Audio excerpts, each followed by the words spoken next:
வணக்கம், welcome to Chitra Murali's kitchen. இன்னைக்கு என்ன பார்க்க போறோம்னா, சிம்பிளா ஒரு ஸ்நாக்ஸ் தான் நம்ம பண்ண போறோம்.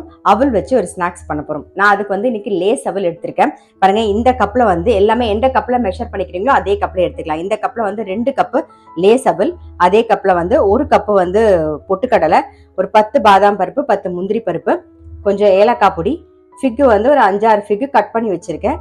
அதே மாதிரி பேரிச்சம்பழம், ஸ்வீட்டுக்கு நம்ம இது 2 தான் யூஸ் பண்ண போறோம். பேரிச்சம்பழம் பொடியா கட் பண்ணி அது ஒரு கப் எடுத்து வச்சிருக்கேன்.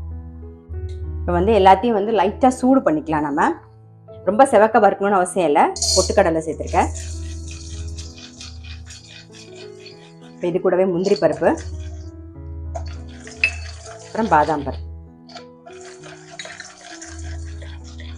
சிம்ல வச்சு தீஞ்சிராம வறுத்துக்கணும். இப்போ இது கூடவே நம்ம லேஸ் அவல் சேர்த்துக்கலாம். கெட்டி அவல் இருந்தா நீங்க அது கூட சேர்த்துக்கலாம். லைட்டா சூடு பண்ணா போதும்.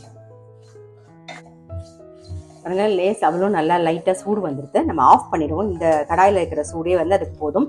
இதுக்கு ஸ்வீட்டுக்கு நீங்க நாட்டு சக்கரை யூஸ் பண்ணலாம், இல்லைன்னா ஒயிட் சுகர் பிடிக்குன்னா ஒயிட் சுகர் கூட யூஸ் பண்ணலாம். நான் இன்னைக்கு அதெல்லாம் யூஸ் பண்ணல. ஹெல்த்தியா வெறும் பேரிச்சம்பழமும் ஃபிக்கும் தான் யூஸ் பண்ணியிருக்கேன். அந்த ஸ்வீட் போதும். அப்படியே உங்களுக்கு போரல அப்படின்னு தோணிச்சுன்னா நீங்க அப்போ ஒரு 4-5 ஸ்பூன் நாட்டு சக்கரை சேர்த்தும் பண்ணிக்கலாம், இல்லை நாட்டு சக்கரையை மட்டும் யூஸ் பண்ணியும் பண்ணலாம். இது எல்லாமே ஆப்ஷனல் தான். ரொம்ப ஹெல்த்தியான ஒரு லட்டு. நீங்க ஸ்கூல் விட்டு பசங்க வந்தா டக்குன்னு கொடுக்கறதுக்கு ரொம்ப ரொம்ப சௌகரியமா இருக்கும்.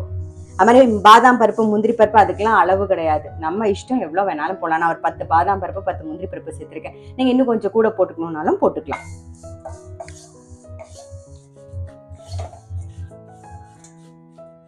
நம்ம வறுத்த சாமான் நல்லா ஆறிட்டு மிக்சி ஜார்ல மாத்திடலாம். இப்போ இதை ஒரு ஓட்டி எடுத்துட்டு வரலாம். வறுத்ததெல்லாம் நல்லா அரைச்சாச்சு. இப்போ ஏலக்காய் பொடி சேர்த்துக்கலாம். இது கூடவே பேரிச்சம்பழம், அப்புறம் இந்த ஃபிக் கட் பண்ணி வச்சிருக்கிறதெல்லாம் சேர்த்துடலாம்.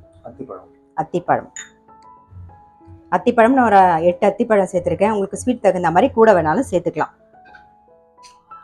பழம்லாம் சேர்த்து ரெடி பண்ணியாச்சு. பாருங்க, லட்டு பிடிக்க வேண்டியதுதான்.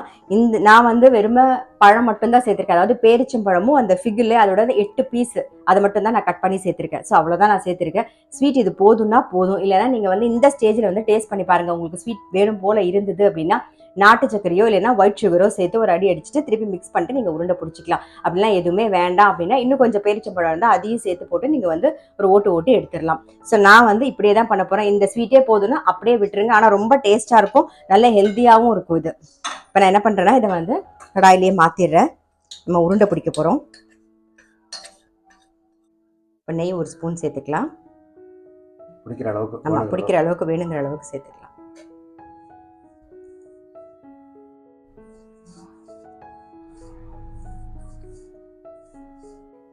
நெய் இன்னொரு ஸ்பூன் விட்டுக்கலாம்.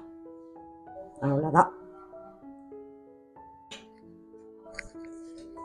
நீங்க இந்த அவல் லட்டு வெறும் ஸ்நாக்ஸ்க்கு மட்டும் கிடையாது. நம்ம பிரசாதம் பண்ணணும்னு நினைச்சோம். நாள் கிழமெல்லாம் வருது இல்லையா? தாய் வெள்ளிக்கிழமை, ஆடி வெள்ளிக்கிழமை, இப்போ மார்கழி மாசத்துக்கு கூட ஏதாவது நீங்க நைவேத்தியம் பண்ணணும்னு நினைச்சீங்கன்னா இந்த மாதிரி அவல் லட்டு டக்குன்னு பண்ணிடலாம்.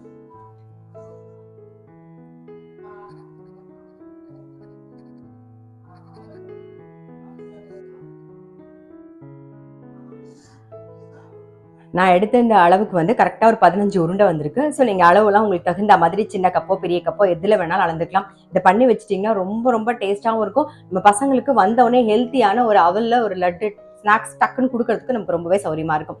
கண்டிப்பாக இந்த மாதிரி அவல் லட்டு ட்ரை பண்ணி பார்க்கல அப்படின்னா டெஃபினட்டாக ட்ரை பண்ணி பாருங்கள். நான் அடுத்த வீடியோவில் சந்திக்கிறேன்.